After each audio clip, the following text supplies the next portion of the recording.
last time on the breakdown, we broke down the deciding hand of EPT 13 Barcelona, where Sebastian Malek makes a nut flush against the nut straight, ends up almost talking his way out of the win, but somehow manages to get the call anyway. If you guys want to see the full breakdown, click up here and then come on back here. Yep, it's a great hand. Yuri Reichenstein almost gets away from the nut straight, but they're heads up. It's a tough thing to do. Right. Let's hear what you had to say, at least in our favorite comments from last week.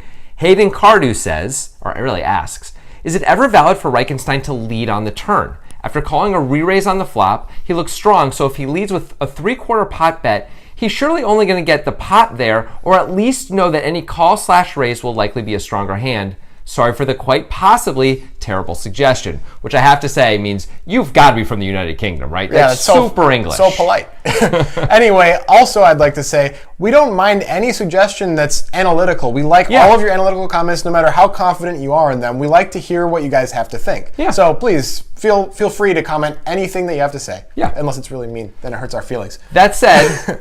Disagree. Yeah, disagree. There are a lot of bet fold spots in poker. Most of them come on the river. Yeah. This one is on the turn, and it's really not one of them. Absolutely. His hand is just way too strong, and if we bet, we're actually repping sometimes even a stronger hand than we have, and our hand is so strong, there's no reason to do that. Also, we once in a while may get blown off the hand by a worse hand. That can happen, or the same hand. And by the way, if Malek has 10-9, which is reasonable, we have the 10 of hearts, which means we're free rolling him. We cannot allow that to happen. Yeah, other hands we can get blown off by are something like the ace-8 with the ace of hearts. Yeah. We don't really want to get blown off by hands like that. Also, the heart is just not that great of a card if we're going to make our hand, obviously. So maybe we don't want to put ourselves in that spot. Just let the guy who seems drunk keep blasting away. I think if there was going to be a spot in this hand to bet fold, it would be on the river, and you need the 8s to be reversed. You need the flush and the board pairing to come in on the river, where you would think, oh, Malek may really check back this river now. Even if he has top 2, he might check it back. So I want to bet to get value out of that. And then if he moves in anyway in the face of that death card coming on the river, you could at least consider folding then. But really, I like the check call on both spots. On the turn, I think it's a pretty clear check for Reichenstein. Yeah. All right, moving on. Charlie Carroll. That's Poker Pro Charlie Carroll, by the way. Yeah, we've done 2 breakdowns on Charlie Carroll versus Mustafa Kanat specifically, actually. Lost both hands. Yeah, it's too bad. Yeah, although he made the right decision in one of them for sure. He says, please no more telling people not to speak after betting the river.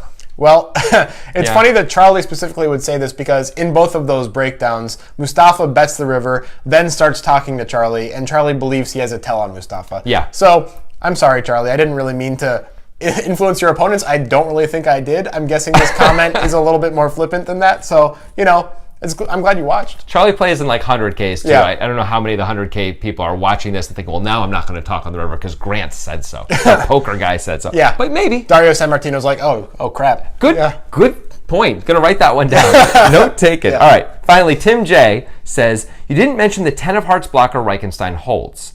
This is huge because of the action pre, as he blocks the middling hands which Malek is likely to limp with, such as 10-7 of hearts. I also think that Reichenstein expects Malek to raise ace-x and king-x of hearts, which makes the 10 of hearts blocker even more important. I love this comment. This is a great comment. The only thing we don't know for sure is that Reichenstein expects Malek to raise those hands, the ace and king-x of hearts. Maybe he doesn't. Even so, this comment's great, and it's just something we kind of missed. Yeah, the 10 of hearts blocker is a huge blocker for all the draws, really. All different sorts of heart draws, the combo draws, it's a massive blocker to those. And of course, the other 9-10, I guess if you have a 10, it's just less likely for Malek to have one too. And the king 10s we're even blocking, which is the most likely bluff, anyway, that Malek can have here. So yeah, it's a massive blocker, which is both a reason to fold because it blocks some straights, but is also maybe a reason to call because we block some of the flushes. Either way, it's worth noting, and we failed to note it probably because we were caught up in Malek's extremely strange behavior. I want to go pee-pee, that's all. Just go pee-pee. That's Malek. I'm fine. Yeah, well, although, for now, I could really stand to. Well, I guess we better go then. All right, see you next week.